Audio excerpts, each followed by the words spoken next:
ومن تبعهم بإحسان. اللهم علمنا بما ينفعنا وانفعنا بما علمتنا. ربي زدني علما. ربي اشرح لي صدري ويسر لي أمري واحلل عقدة من لساني يفقهوا قولي. کل آپ لوگوں کی کلاس شروع کیا، ہمارے پاس ایک مہمان آ گئے. اب وہ بیچارے اٹھنے کا نام نہیں لے رہے، میں جواب بھی نہیں بول سکا ہوں، پرانے اسٹوڈنٹ بھی تھے اس لیے نہیں لے سکا کلاس. اچھا، اب ہم سوال پڑھ رہے ہیں دوسرے سال تیسرے سال کے حالات پڑھ چکے تھے. جنگ احد تیسرے سال کے حالات. جنگ احد کب پیش آیا؟ 6 شوال کو مدینے کے شمال میں تقریباً 5 کلومیٹر پر واقع احد پہاڑ کے دامن میں یہ جنگ ہوئی. آپ کو سمجھے بتائے تھے جس طرف قبلہ ہے اس کے بالکل اپوزٹ میں قبلہ جنوب کی طرف ہے، اور جنگ احد کا جو پہاڑ ہے وہ شمال کی طرف ہے. شمال یہ اسی طرف بیت المقدس کا یعنی فلسطین کا راستہ یہی ہے، ادھر سے ہی جاتے ہیں فلسطین کو.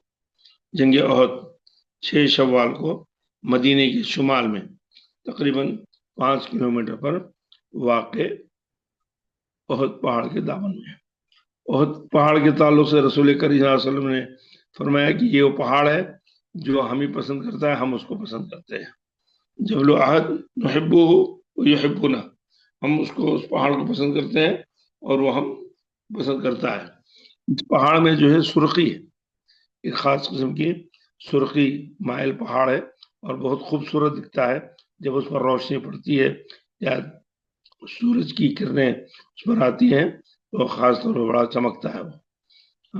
اور اللہ کے رسول صلی اللہ علیہ وسلم نے ایک مرتبہ اس پہاڑ پر تھے اور وہ پہاڑ ہلنے لگا تو اللہ کے رسول صلی اللہ علیہ وسلم نے کہا یہ پہاڑ رک جا، یہ اس پر ایک نبی ہے، ایک صدیق ہے، ایک شہید ہے.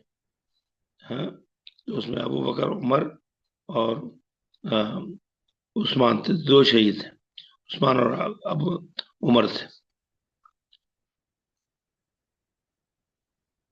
اور وہاں پر بڑی آبادی ہو گئی ہے، بہت سارے لوگ تھے، اور صحابہ کے جو صحابہ جنگ احد میں شہید ہوئے وہیں پر ان کو دفن کیا گیا تھا. بیچ میں کچھ سال پہلے کا ایک واقعہ ہے، جنگ احد کے بعد صحابہ کو اس کے دامن میں بھی شہید دفن کیا گیا تھا. تو وہاں کھدائی کے درمیان میں ایک باڈی اندر سے نکلی تو جو بالکل اسی حالت میں تھی جیسے ابھی تازہ دفن کیا گیا ہے. تو اس کے واقعات بھی آئے ہیں وہ بہت سارے کہ وہاں سے ان کو نکال کر دوسری جگہ منتقل کیا گیا تھا. بارش کی وجہ سے وہ کچھ گڑا پڑ گیا تھا تو اس میں سے ان کی باڈی دکھائی دے رہی تھی، وہاں سے دوسری جگہ منتقل کیا گیا. اور کسی جگہ زخم تھا، وہ زخم کے اوپر ان کا ہاتھ تھا، وہ ہاتھ جیسے وہاں سے ہٹا تو اس میں سے خون بہنے لگا. پھر دوبارہ وہاں پر ہاتھ رکھ دیا گیا. علماء کے فتاوے آئے اس وقت کہ ان کو اسی حالت میں اسی جگہ سے دوسری جگہ منتقل کر کے دفن کیا گیا. تو شہید تھے. اللہ تبارک تعالیٰ نے شہیدوں کی جسم کو محفوظ رکھنے کا وعدہ کیا ہے، اس طریقے سے وہ محفوظ تھے، اسی حالت میں تھے. اب لوگ اس کے الگ الگ مطلب نکالتے ہیں کہ دیکھو وہ زندہ تھے تو اسی لیے تو خون تھا جسم میں، یہ کیا تعبیرات ہیں، اس کے الگ الگ قسم کے من گھڑت باتیں کرتے ہیں. وہ تو اللہ کی قدرت ہے، اللہ نے جب حکم دیا تو ویسی تھا. تو وہ زندہ نہیں، وہ زندہ تھے تو شہداء زندہ ہوتے ہیں اللہ کے پاس ہوتے ہیں. اس دنیا کے اندر ان کے جسم کی میں حفاظت فرمایا تھا. ٹھیک ہے، تو جنگ احد کا واقعہ پیش آیا. رکھیے بیٹا، رکھیے، لائیے سامنے لائیے. ہاں، تو مسلمانوں کا غلبہ رہا. شروع میں مسلمانوں کا غلبہ رہا. پہاڑ کے سامنے والے حصے میں ایک چھوٹا سا پہاڑ تھا، تو پہاڑ ہے ابھی بھی، وہ اس کو جبل رومات کہتے ہیں. رامی کہتے ہیں تیر انداز کو، رومات کہتے ہیں تیر مارنے والے، تیر چلانے والے. جبل کہتے ہیں پہاڑ کو.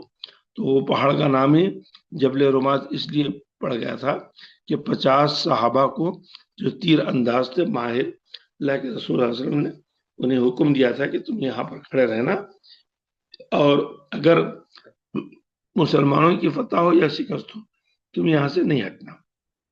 فتح ہوگی تو وہ لوگ سمجھے کہ اب یہاں ضرورت نہیں ہے، وہ نکل گئے، تو پیچھے سے خالد بن ولید آئے اور 40 لوگ نیچے اتر گئے تھے، اس کا انہوں نے خالد بن ولید نے اس کا فائدہ اٹھایا، اور عبداللہ بن جبیر جو وہاں کے ذمہ دار تھے، ان کے سردار تھے، ان کے 9 ساتھیوں کو قتل کیا، پھر میدان میں داخل ہوئے۔ تو وہاں سے اندر آنے کا راستہ تھا پیچھے سے، اگر یہ لوگ یہاں پر تیر برساتے پورے 50 کے 50 رہتے تو ان لوگوں کو نقصان پہنچتا، وہ اندر نہیں آ سکتے تھے، اور مزید 60 مسلمانوں کو شہید کر دیا۔ یہاں کے 10 مسلمان یہاں کے شہید ہوئے اور 70 مسلمان دوسروں کو شہید کر دیا۔ اس طرح 70 مکمل ہو گئے۔ اس جنگ میں 33 کفار قتل کیے گئے، تو مسلمانوں کی تعداد ان سے تقریباً ڈبل تھی۔ ہاں، اب منظر لائیے، بتاتا ہوں میں آپ کو، یہ منظر لائیے، یہاں پر ایک فوٹو دے کر بتایا گیا ہے، سامنے جبل احد ہے، احد کا پہاڑ ہے، بہت خوبصورت پہاڑ ہے، اس کے مد مقابل دیکھیے بیچ میں جو دائرہ تیر کی شکل میں بتایا گیا ہے، اس پہ جبل رومات لکھا گیا ہے۔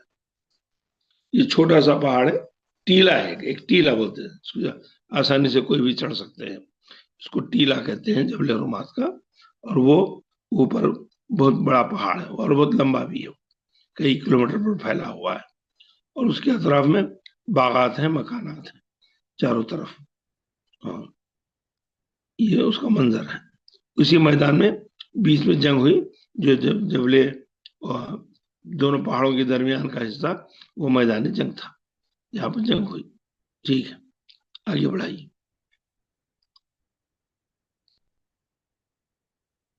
ہاں، ہجرت کا 4تھا سال، تیسرے سال تک کے اہم واقعات ہو گئے، اب 4تھے سال میں داخل ہو رہے ہیں۔ 4تھے سال میں علی رضی اللہ تعالیٰ عنہ کے گھر میں حسین رضی اللہ تعالیٰ عنہ کی ولادت ہوئی، یعنی رسول کریم صلی اللہ علیہ وسلم کے نواز ہیں، ان کا نام تھا حسین۔ آپ کو معلوم ہے حسین کا نام کیا تھا، کیا رکھا تھا علی نے؟ کوئی بتا سکتے ہیں؟ حضرت ابو حضرت علی رضی اللہ تعالیٰ عنہ رسول اللہ علیہ وسلم کے پاس آئے جب حسن کی پیدائش ہوئی تھی، حسن کی پیدائش ہوئی تھی، تو آگے کہا یا رسول اللہ لڑکا ہوا ہے، یا رسول اللہ لڑکا ہوا ہے۔ یہ تیسرے سال کا واقعہ تھا، دوسرے سال میں شادی ہوئی تھی، تیسرے سال کا واقعہ ہوا تھا۔ تو پوچھے کیا نام رکھا ہے؟ تو کیا نام رکھا تھا علی نے، کسی کو معلوم ہے؟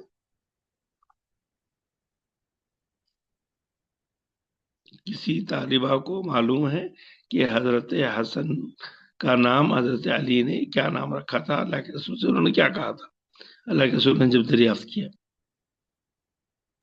نہیں شیخ، ہاں، نہیں پتا دیکھیے شیخ۔ نام جو رکھتے ہیں، حضرت حسن کا نام اللہ کے رسول نے رکھا ہے، اور حضرت حسین سے جب حضرت علی سے پوچھا کہ تم نے کیا نام سوچا ہے، تو انہوں نے کہا کہ میں نے حسن کا نام کہا کہ میں نے سوچا ان کا نام جو ہے حرب رکھوں، حرب۔ حرب کے معنی کیا ہے؟ جنگ۔ جنگ۔ تو انسان نفسیاتی طور پر اپنے ماحول میں جیتا ہے، اور اس سے پہلے جنگ بدر ہوئی تھی، اب اس کے بعد جنگ احد ہوئی، پھر آگے بھی جنگیں ہونے والی تھی، تو ان کے ذہن میں جنگ جنگ جنگ جنگ، اسلام کے لیے جنگ کرنا ہے، تو انہوں نے نام ہی حرب سوچا۔ اللہ کے رسول کے پاس آئے اور آگے کہا کہ کیا نام سوچا؟ کہا کہ حرب۔ اللہ کے رسول نے کہا کہ نہیں نہیں، حسن نام رکھو، تو نام حسن پڑ گیا۔ پھر 4تھے سال آئے، آگے پھر یہ کہا کہ لڑکا ہوا ہے، تو اللہ کے رسول، اور اس وقت بھی جنگ جاری ہے، جنگ خندق کا مسئلہ ہے. تو پھر پوچھا کہ کیا نام رکھا ہے؟ تو انہوں نے کہا کہ حرب. اللہ کے رسول نے کہا کہ نہیں، حرب نہیں ہے، حسین رکھو، حسین. اچھا، پھر اس کے اگلے سال بھی آئے، پھر کہا کہ لڑکا ہوا ہے. پھر پوچھا کہ کیا نام رکھا ہے؟ تو اس وقت بھی جنگ خیبر چل رہی تھی. تو انہوں نے کہا کہ حرب. کہا کہ نہیں، کہا کہ محسن رکھو. محسن کا بچپن میں ہی انتقال ہو گیا تھا. ٹھیک ہے. تو انسان اپنی نفسیات میں جیتا ہے، جو ماحول اس کے اطراف میں رہتا ہے، سائیکولوجی اس کی وہی رہتی ہے کہ اسی سے وابستہ رہے. اس لیے انہوں نے اس طریقے کی بات کہی. ہاں، تو ہم بھی دیکھتے ہیں جو 1990 میں عراق ایران کی جنگ ہوئی تھی، عراق کی کویت پر حملہ ہوا تھا، تو بہت سارے لوگ صدام سے متاثر تھے. تو اس زمانے میں جو بچے پیدا ہوئے انہوں نے ان کا نام صدام رکھ دی. جو بچے 30 سال کے ہیں تو ان کا نام صدام رکھ دیا. 30-35 سال کے بچے ہو، جو اس زمانے میں اس کا بہت زیادہ چرچا چل رہا تھا، تو ویسا نام رکھ دیا. تو ذہن، انسان نفسیات کے لحاظ سے جو سائیکولوجی اس کی ہوتی ہے وہ نام رکھتے ہیں. لیکن نام جو ہے بڑوں سے مشورہ کر کے رکھنا چاہیے. نام کا اثر پڑتا ہے انسانی شخصیت پر. ٹھیک ہے. تو علی رضی اللہ تعالیٰ عنہ کے گھر حسین رضی اللہ تعالیٰ عنہ کی ولادت ہوئی. ام سلمہ بنت ابی امیہ مخزومی سے نبی کریم صلی اللہ علیہ وسلم کا نکاح ہوا. یہ ام سلمہ کون تھی؟ یہ ابو سلمہ جو سب سے پہلے ہجرت کرنے والے شخص تھے، شوہر ابو سلمہ، ہاں، یہ ان کی بیوی تھی. یہ ان کی بیوی تھی. اور ابو سلمہ جب ہجرت کر رہے تھے اپنے ام سلمہ کو اور اپنے بچے کو لے کر، تو ام سلمہ کے گھر والے آئے اور ان کو روک لیا. کہا کہ نہیں، ہماری بیٹی کو تم نہیں لے جا سکتے، جانا ہے تم اکیلے جاؤ. تو اپنے بیٹے کو لے کر وہ جا رہے تھے. تو پھر ابو سلمہ کے گھر والے آئے، انہوں نے کہا کہ تم کو جانا ہے تم جاؤ، ہمارے بچے کو لے کر نہیں جا سکتے. تو سلمہ کو جو ہے ان کو روک لیا اور ان کو اکیلے تنہا جانا پڑا. اور ام سلمہ روز مکے میں بتھا ایک جگہ ہے، وہاں جا کر بیٹھا کرتی تھی، بہت لمبے عرصے تک وہاں انتظار کرتی تھی. اور بعد میں دھوپ میں بیٹھتی تھی شام تک. پھر بعد میں ان کے خاندان والوں نے ایک شخص کے ذریعے ان کو بھیجوا دیا مدینہ، مکے سے مدینہ بھیجوا دیا تھا ام سلمہ رضی اللہ عنہ. یہ شہید ہو گئے تھے جنگ احد میں. ان کے شوہر شہید ہو گئے تھے، اور ان کے شوہر شہید ہو گئے تھے تو بہت مغموم رہتی تھی. ابو سلمہ بہت نیک آدمی تھے اور وہ بہت زیادہ غمگین رہتی تھی. تو ان کے غم کو دیکھ کر اللہ کے رسول صلی اللہ علیہ وسلم نے سے کہا کہ تم دعا کرو. دعا سکھائی ان کو. کیا دعا سکھائی؟ دعا یہ تھی انا للہ و انا الیہ راجعون. اللهم اجرني في مصيبتي واخلف لي خيرا منها. مصیبتی واخلف لی خیرا منها. انا للہ و انا الیہ راجعون. اللہم اجرنی فی مصیبتی واخلف لی خیرا منها. کہا کہ تم دعا پڑھو، تم کو تمہارے شوہر سے بہتر شوہر تم کو ملے گا. تو انہوں نے اللہ کے رسول صلی اللہ علیہ وسلم سے سوال کیا، یا رسول اللہ صلی اللہ علیہ وسلم، ابو سلمہ سے بہتر بھی کوئی آدمی ہے جو مجھے ملے گا؟ ابو سلمہ سے بہتر بھی کوئی آدمی ہے؟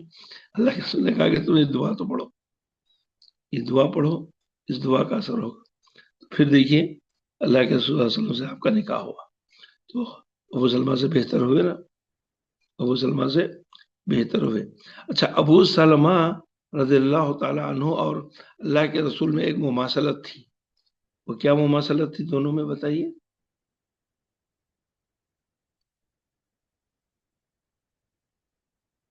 ابو سلمہ رضی اللہ تعالی عنہ اور رسول کریم صلی اللہ علیہ وسلم دونوں رضائی بھائی تھے، دونوں رضائی بھائی تھے، ہاں، اس لحاظ سے بھی دونوں کے درمیان میں مماثلت تھی۔ اور ایک بات، یہ اللہ کے رسول صلی اللہ علیہ وسلم کے پاس ابو سلمہ کی بیٹی تھی دردانہ، دردانہ کا رشتہ اللہ کے رسول صلی اللہ علیہ وسلم کو آیا تھا، تو اللہ کے رسول صلی اللہ علیہ وسلم نے کہا کہ نہیں، یہ میرے رضائی بھائی کی بیٹی ہے اور میرے لیے حرام ہے۔ رضائی سے وہی رشتے جو نسب سے رشتے حلال ہوتے ہیں حرام ہوتے ہیں، وہی رشتے ان سے بھی حلال و حرام ہوتے ہیں۔ تو اللہ کے رسول صلی اللہ علیہ وسلم نے دردانہ سے شادی نہیں کی، کیوں؟ کہا کہ میرے بھائی کی بیٹی ہے، میری حقیقی بھتیجی کی طرح مانی جائے گی۔ یحرم من النسب یحرم من الرضاعۃ ما یحرم من النسب، حدیث ہے، جو رشتے نسب سے حرام ہوتے ہیں وہی رشتے رضاعت سے بھی حرام ہوتے ہیں۔ جیسے سگا چچا سگی بھتیجی سے شادی نہیں کر سکتا ہے، ویسے رضائی چچا اپنی رضائی بھتیجی سے شادی نہیں کر سکتا ہے۔ اس طرح کے کچھ واقعات ہیں۔ ام سلمہ رضی اللہ تعالی عنہ ذہین ترین خاتون تھی، اور بہت سارے خواتین کے مسائل بھی آپ سے دریافت ہیں، اور بہت سارے علمی مسائل بھی آپ سے دریافت ہیں۔ ایک مرتبہ صلح حدیبیہ کے موقع پر اللہ کے رسول صلی اللہ علیہ وسلم کی ساتھ تھی، اور صلح حدیبیہ ہو چکی تھی۔ صلح حدیبیہ کے واقعات میں اللہ کے رسول صلی اللہ علیہ وسلم صحابہ سے کہہ رہے تھے کہ بھائی معاملہ ختم ہو گیا ہے، اگریمنٹ ہو گیا ہے، ہمارا معاہدہ ہو چکا ہے، اب ہم لوگوں کو واپس جانا ہے۔ اب ایسی صورت میں آپ لوگ اپنے احرام کھول دیں، جانور ذبح کر دیں، حلق کر لیں، اپنے سر منڈوا لیں۔ صحابہ نے اللہ کے رسول کی بات نہیں سنی اور ناراض اور بالکل منہ پھلائے ہوئے تھے، سب اپنی اپنی جگہ پر خاموش رہ گئے۔ اللہ کے رسول کہہ رہے ہیں بھائی سر منڈوا لو، کوئی منڈوا نہیں رہا ہے، اور ان کو لگ رہا ہے کہ ہم بالکل ہار گئے ہیں اور واپس جا رہے ہیں ایسا۔ تو یہ آپ اپنے خیمے میں داخل ہوئے، خیمے میں ام سلمہ رضی اللہ تعالیٰ عنہ نے دیکھا رسول صلی اللہ علیہ وسلم کے چہرے میں تھوڑی سی تبدیلی آئی ہے، پوچھا یا رسول اللہ پریشان لگ رہے ہیں، کیا بات ہے؟ اللہ کے رسول صلی اللہ علیہ وسلم نے کہا کہ دیکھو ام سلمہ، میں لوگوں سے کہہ رہا ہوں تم لوگ احرام کھول دو، حلق کر لو، جانور ذبح کر دو، تو وہ لوگ مان نہیں رہے، وہ لوگ تیار نہیں ہیں اس بات کے لیے۔ تو اللہ کے رسول صلی اللہ علیہ وسلم کو انہوں نے مشورہ دیا، یا رسول اللہ آپ کہتے کیوں ہیں؟ آپ ایسا کیجئے، خیمے کے باہر جائیے، حجام کو بلائیے، آپ اپنے سر کے بال اتروائیے، آپ اپنا سر کے بال اتروائیے، اپنا حلق کروائیے، جب دیکھیں گے تو صحابہ آپ کا حلق کرتے ہوئے تو وہ خود بخود کریں گے، وہ خود بخود حلق کرنا شروع کریں گے۔ تو ام سلمہ رضی اللہ تعالی عنہ کا یہ مشورہ اللہ کے رسول صلی اللہ علیہ وسلم نے سنا اور اس پر عمل کیا، گئے خیمے کے باہر بیٹھے اور حجام کو بلایا، اور آپ نے اپنے سر کے بال اترواتے ہی صحابہ نے دیکھا اور چپ چاپ سارے صحابہ نے مسئلہ حل کر دیا۔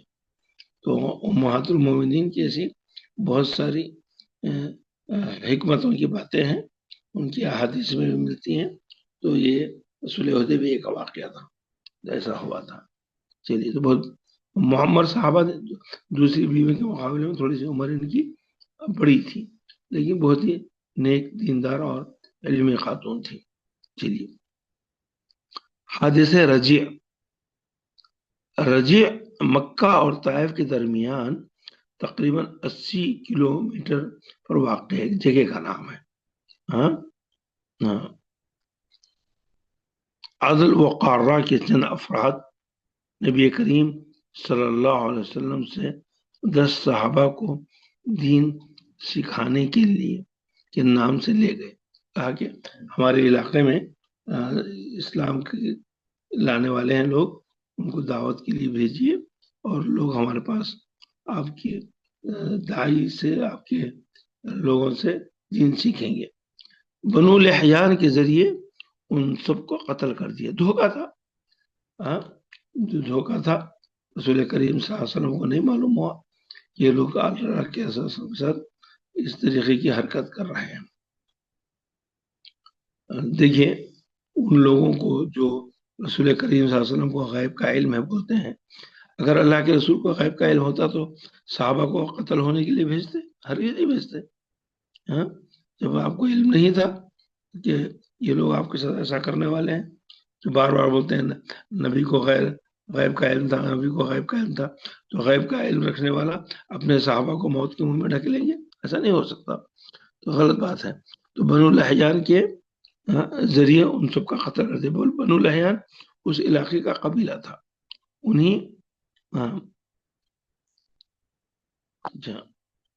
انہی میں خبیب بن عدی تھے جنہیں مکے لے جا کر سولی پر چڑھایا گیا تھا. خبیب بن عدی یہ بہت صحابی تھے جن کو اہل مکہ نے پکڑ کر ان کو بہت تکلیف دی. ان کو موت کا واقعہ ان کا تفصیل سے آپ لوگوں کو معلوم ہوگا کہ ان کو نعیم جو ابھی مسجد عائشہ ہے اس علاقے میں ان کو لے آ کے رکھا اور وہاں پر ان کو ایک درخت پہ لٹکا کر ان کے سینے پہ خنجر مارا، ان کے جسم کو زخمی کیا اور ان کو کہا کہ تم چاہتے ہو کہ تمہاری جگہ محمد ہو اور تم کو چھوڑ دیا جائے؟ تو انہوں نے کہا کہ نہیں، میں یہ چاہوں کہ میری جگہ محمد کو لایا جائے صلی اللہ علیہ وسلم اور تم مجھے آزاد کر دو. کہا کہ میں تو یہ بھی گوارا نہیں کرتا کہ مجھے چھوڑنے کے بدلے میں تم رسول کریم صلی اللہ علیہ وسلم کے پاؤں مبارک میں ایک کانٹا چبھاؤ اور اس کے بدلے میں میری جان چھڑوا دو. نہیں، مجھے یہ تک گوارا نہیں ہے کہ اللہ کے رسول صلی اللہ علیہ وسلم کے پاؤں میں کانٹا چبھے اور مجھے یہاں سے آزادی حاصل ہو جائے. ایسا نہیں ہے. خبیب بن عدی کو قید میں رکھا گیا تھا. تو ان کے پاس جس قید کے گھر میں تھے ان کا ایک چھوٹا بچہ کھیلتے ہوئے ان کے پاس آ گیا. تو حضرت خبیب بن عدی نے اس بچے کو گود میں لیا. ان کے ہاتھ میں اس طرح تھا، وہ اپنے بال بنوا رہے تھے.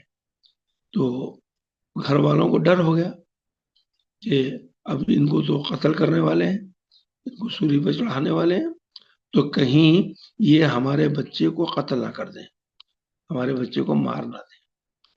تو حضرت خبیب بن عدی نے کہا کہ نہیں، میں تمہارے بچے کو کوئی نقصان نہیں پہنچاؤں گا. تو پھر اس کے بعد انہوں نے ان کے بچے کو دے دیا، نہیں کوئی نقصان پہنچایا. تو اس طریقے کی شرافت اور اتنا اونچا مزاج تھا خبیب بن عدی کا. ان کو درخت پر کھجور کے تنے پر لٹکایا گیا، ان کے جسم کو کاٹا گیا، بہت بری طریقے سے تکلیف دی گئی، پوچھ کر تکلیف دی گئی. تو انہوں نے ایسی حالت میں بھی اشعار کہے اور جذباتی اشعار کہے کہ میرے جسم کا ٹکڑا ٹکڑا بھی کٹ جائے گا تو میری جان اللہ کے رسول صلی اللہ علیہ وسلم کی جان پر فدا ہے، قربان ہے. میرے پاؤں میں تم میری جان کے بدلے میں تم اللہ کے رسول کے پاؤں میں کانٹا چبھانا بھی چاہتے ہو، مجھے وہ بھی گوارا نہیں ہے. میں اپنی جان کا ایک ایک حصہ اللہ کی رسول کی محبت میں قربان کرتا ہوں. اس طریقے کا واقعہ تھا. اس کا ایک واقعہ ہے یہاں پر خبیب بن عدی کے تعلق سے. ایک صحابی عامر بن ربعی نامی ایک صحابی، عامر بن ربعی ایک صحابی ہیں، وہ ایک واقعہ بیان کرتے ہیں. بیان کروں یا بعد میں بیان کروں؟ عامر بن ربعی خبیب بن عدی کا ایک واقعہ بیان کرتے ہیں. جی شیخ. بیان کروں؟ جی جی شیخ. جی جی. عامر بن ربعی یہ ایک غریب صحابی تھے، بہت ہی سعید بن عامر، ان کا نام سعید بن عامر تھا. بہت غریب صحابی تھے، مسکین تھے. اور حضرت عمر رضی اللہ تعالی عنہ نے ان کو ہمس کا گورنر بنایا تھا. ہمس یہ شہر ہے شام میں، سیریا میں. وہاں کا ایک بہت اچھا سرسبز شاداب علاقہ ہے، اچھا تجارتی شہر ہے. تو وہاں کا ان کو گورنر بنایا تھا. یہ وہاں گورنر کی حیثیت سے تھے، کام کر رہے تھے. بہت سیدھے سادے آدمی تھے. ایک مرتبہ حضرت عمر ہمس گئے. ہمس جانے کے بعد وہاں پر سیدھے سعید بن عامر کے پاس نہیں گئے. سعید بن عامر کے پاس نہیں گئے، بلکہ لوگوں سے دریافت کیا کہ بھائی عامر، سعید بن عامر کیسے گورنر ہے، کس طریقے کا کام کر رہے ہیں، آپ لوگ ان سے خوش ہیں، ان کے کام کا طریقہ کیا ہے. لوگوں سے سروے کیا، مسجد مسجد، گھر گھر لوگوں سے جا کے دریافت کیا. تو لوگوں نے تعریف تو کی، بہت اچھے آدمی ہیں، لیکن کہا کہ ہمیں ان سے 4 شکایتیں ہیں. ہمیں سعید بن عامر سے 4 شکایتیں ہیں. پوچھا وہ کیا ہے؟ 4 شکایتیں ہیں. 4 شکایتیں امیر ہیں، وہاں کے گورنر ہیں، اور وہاں کے لوگ ان کے بارے میں شکایت کر رہے ہیں. مجھے کیا شکایت ہے؟ تو کہنے لگے نمبر 1، یہ صبح میں اپنے گھر سے دیر سے باہر نکلتے ہیں. جیسے عموماً فجر کے بعد لوگ کام شروع کرتے ہیں تو یہ 8-9 بجے نکلتے ہیں باہر. ہاں، تو یہ ایک شکایت ہے. مجھے دوسری شکایت کیا ہے؟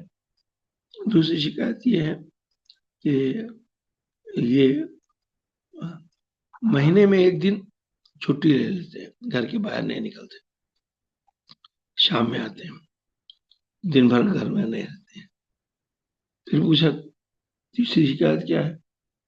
کہا کہ ان کے اوپر کبھی کبھی دورے پڑتے ہیں، بے ہوش ہو جاتے ہیں، چکر آتے ہیں. پھر اور کیا ہے؟ تو اس کہا کہ رات میں کوئی گھر پہ ان کی جگہ کوئی مسئلہ پیش کرتا ہے تو اس کو جواب نہیں دیتے ہیں. یہ 4 شکایتیں ہیں. تو حضرت عمر رضی اللہ تعالیٰ عنہ وہ شکایت کرنے والوں کو جمع کرتے ہیں مسجد میں، اور سعید بن عامر کو بھی بلاتے ہیں. سعید بن عامر کے سامنے ان لوگوں کو پیش کر کے بولتے ہیں کہ بھائی بتاؤ، آپ تم لوگ جو شکایت کر رہے تھے وہ شکایت سعید بن عامر کے سامنے پیش کرو. اگر یہ مانتے ہیں تو ٹھیک ہے، ورنہ ہم ان سے سبب پوچھیں گے. اگر ایسا ہے تو کیا وجہ ہے جو سبب پوچھیں گے. تو لوگوں سے کہا کہ بھائی آپ اپنی شکایت پیش کرو.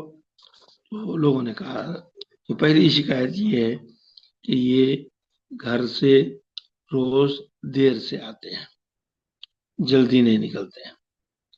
تو سعید بن عامر سے حضرت عمر نے پوچھا، سعید بتاؤ، ان لوگوں کا جو تم پر اعتراض ہے وہ صحیح ہے یا غلط ہے؟ تو سعید بن عامر کہتے ہیں اعتراض صحیح ہے. مجھے جواب دو، کیوں دیر سے آتے ہو؟ جیسے لوگ کام شروع کرتے ہیں اس وقت کام کیوں شروع نہیں کرتے تم؟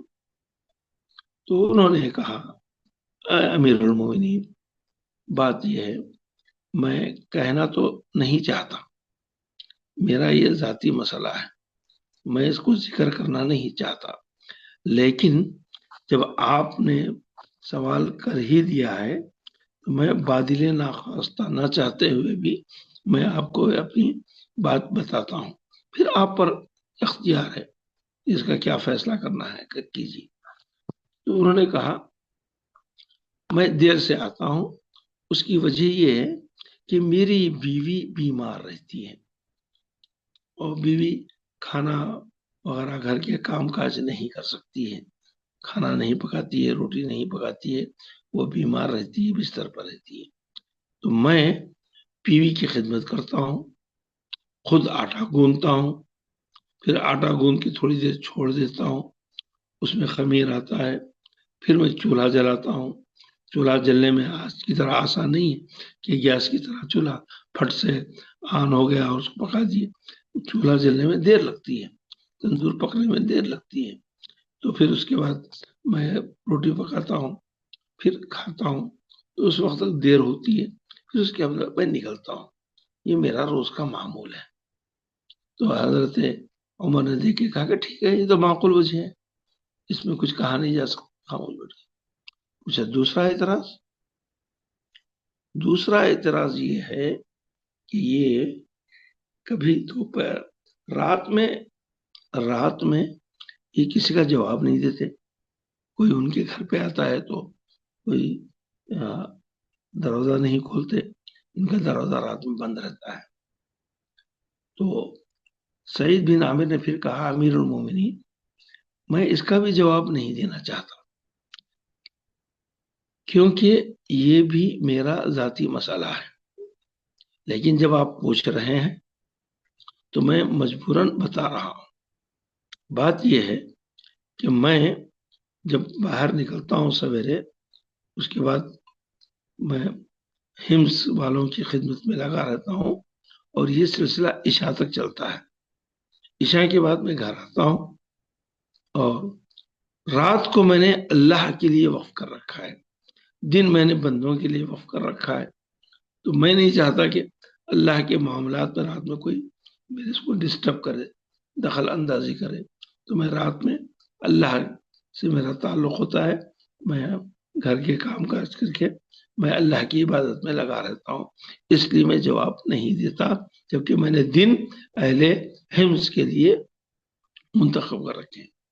حضرت عمر نے کہا کہ یہ بھی ٹھیک ہے، اس میں کوئی اعتراض کی بات نہیں ہے، جب تمہارا پورا دن تم گزار کے جاتے ہو تو رات میں کسی کا جواب دے دیتے ہو۔ تیسرا اعتراض کہ ان کے اوپر کیا بتایا تھا تیسرا میں؟ ایک تو تیسرا نہیں بتایا تھا، تیسرا پہلا دیر سے دروازہ کھولتے ہیں، بے ہوش ہو جاتے تھے شیخ، یہ بتائیں۔ ہاں اس سے پہلے اور ایک بولا تھا، وہ آخری بول رہا، تیسرا بے ہوش ہو جاتے تھے، چوتھا کچھ بولا تھا، ٹھیک ہے۔ تو تیسرے میں انہوں نے کہا کہ یہ جو واقعہ ہے انہی سے تعلق ہے۔ سعید بن عامر کہتے ہیں میں مکے میں تھا اور میں مسلمان نہیں ہوا تھا، میں مکے میں تھا، میں مسلمان نہیں ہوا تھا، تو اس وقت اہل مکہ نے خبیب بن عدی کو پکڑ کر لے کر آئے تھے، اور میرے سامنے انہوں نے ان کو کھجور کے تنے کے اوپر باندھ دیا تھا، اور چاقوؤں سے، تلوار سے ان کے جسم کے ٹکڑے ٹکڑے کر رہے تھے، اور میں کھڑے ہوئے وہ منظر دیکھ رہا تھا، اور میں مسلمان نہیں تھا اس لیے کچھ نہیں کر سکا تھا۔ تو آج مجھے وہ منظر یاد آتا ہے، آج مجھے وہ منظر یاد آتا ہے کہ حضرت خبیب کو مارا جا رہا ہے، زخمی کیا جا رہا ہے، شہید ہو رہے ہیں، اور وہ منظر میری آنکھوں میں آتا ہے تو مجھے چکر آ جاتا ہے، مجھے غنودگی طاری ہو جاتی ہے، میں بے ہوش ہو جاتا ہوں مجھے جب بھی وہ منظر یاد آتا ہے، اور یہ دل میں خیال پیدا ہوتا ہے کہ کہیں اللہ تعالی قیامت کے دن تیری پکڑ نہ کرے کہ تم نے خبیب کو بچایا کیوں نہیں، تم نے خبیب کا ساتھ کیوں نہیں دیا۔ یہ چیز مجھے بہت ہی کھلتی ہے۔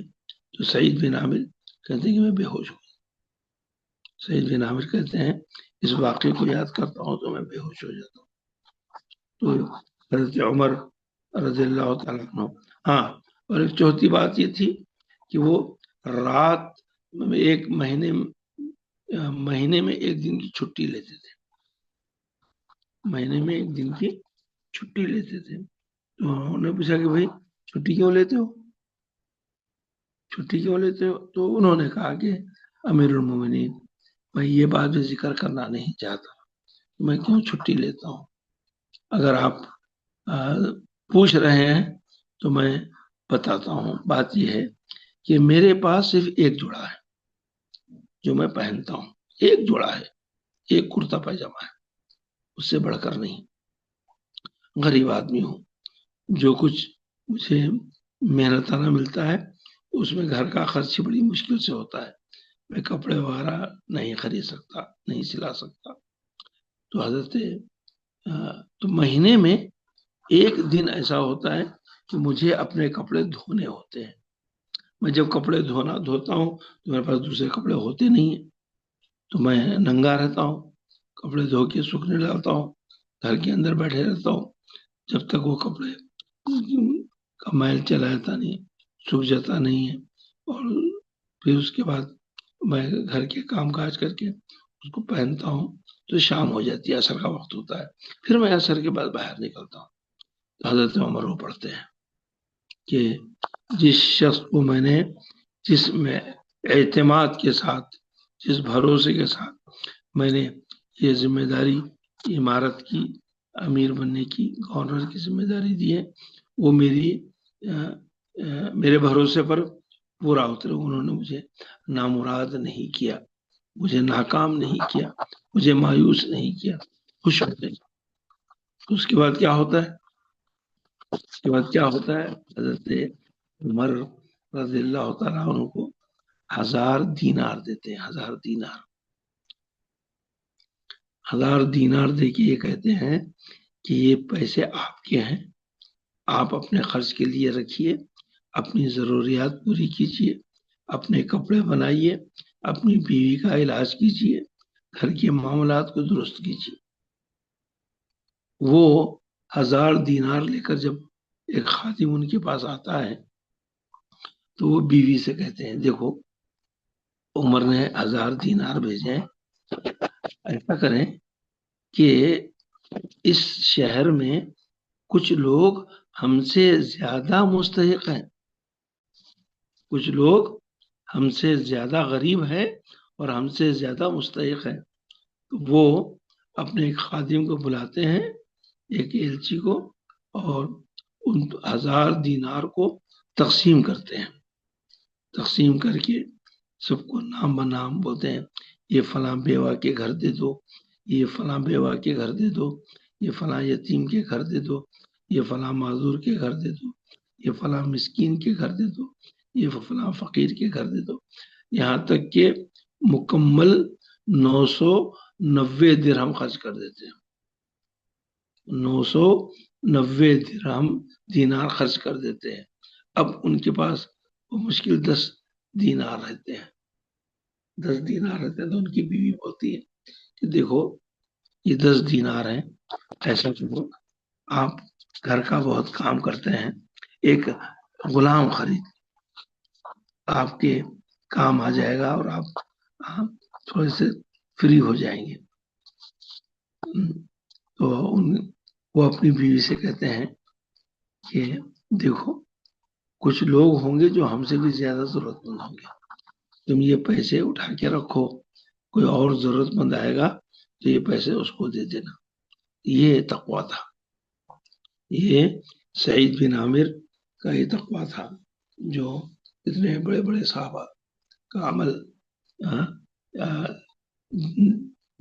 دینداری کا عمل، تقوی کی کیفیت ایسی تھی. جو خبیب بن عدی کے واقعے سے یہ بات نکلی تو میں نے آپ کے سامنے پیش کی. جو سعید بن عامر بہت نیک اور دیندار شخص تھے. پیسہ غریبی میں پیسہ آیا تو انسان خوش ہوتا ہے، تو انہیں کہنے لگے نہیں میرے سے بھی زیادہ مستحق لوگ ہیں، تو انہوں نے ان کو لوٹا دیا تھا. سوچیے تو صحابہ کی زندگی کس طریقے کی تھی اور ہماری زندگی کس طریقے کی ہے. ٹھیک ہے، بیچ میں واقعہ آیا تو میں نے ذکر کر دیا تھا. اچھا، تو اس واقعے میں خبیب بن عدی جو واقعہ ہے، یہ بہت ہی دردناک واقعہ تھا. اللہ کے رسول صلی اللہ علیہ وسلم کو اس بات کی اطلاع ملی تھی، اور ان لوگوں نے جو 10 صحابہ کو یہ کیا تھا، اللہ کے رسول نے ان کے حق میں بد دعا کی تھی اس واقعے کے بعد. ہاں چلیے ٹھیک ہے، یہاں روک دیتے ہیں، پھر کل پڑھیں گے انشاءاللہ.